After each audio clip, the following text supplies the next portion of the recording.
Rule 5. Lookout. Every vessel shall at all times maintain a proper lookout by sight and hearing, as well as by all available means appropriate in the prevailing circumstances and conditions, so as to make a full appraisal of the situation and of the risk of collision. There's some important wording in there then. Let's have a closer look at what some of that means. At all times and shall at all times. Shall in law means must, which means 100% of the time we need a full 360-degree lookout about what's going on around our vessel. And we need to do that with sight and hearing, so listening watch as well as a visual watch, as well as by all available means. So this is bringing in the use of electronics such as radar or AIS. And we have to make a full appraisal of the situation and of the risk of collision.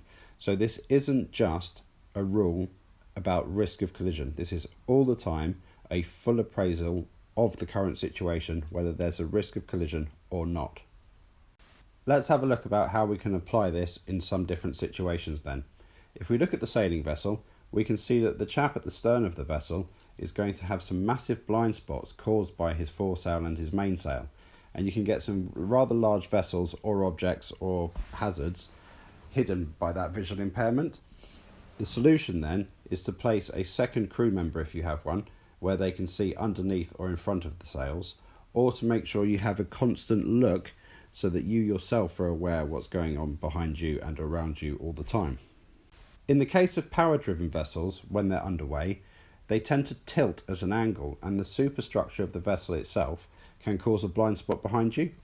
The solution then is to have another crew member keeping a visual lookout at the stern of the vessel, again sight and hearing, or to make sure you position yourself in such a way that you can keep constantly checking what's going on behind you as well as around you, fore and aft. Moving on in size then to the bridge of a larger ship, we can see here we have the master on the bridge and he's got his radar and ECDIS instruments in front of him. He's not, however, keeping a proper lookout. In order to keep a proper lookout, he would have to make sure that he moves to the edges of the bridge so that he can see the blind spots around him and behind him.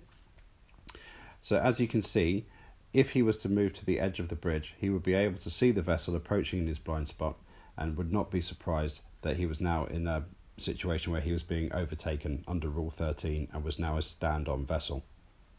Also on large ships in restricted visibility, some of these container ships can be 300-400 metres long. It would be prudent in a restricted visibility situation to post a second lookout on the bow of the ship so that we can then increase our field of visibility further ahead. That concludes Rule 5 then, and remember the important points. Firstly, this section of rules, Section 1, apply in all conditions of visibility. So in all conditions of visibility, we have to keep a good lookout at all times, a full appraisal of the entire situation, not just risk of collision, and we have to use sight and hearing as well as all available means appropriate to the prevailing circumstances.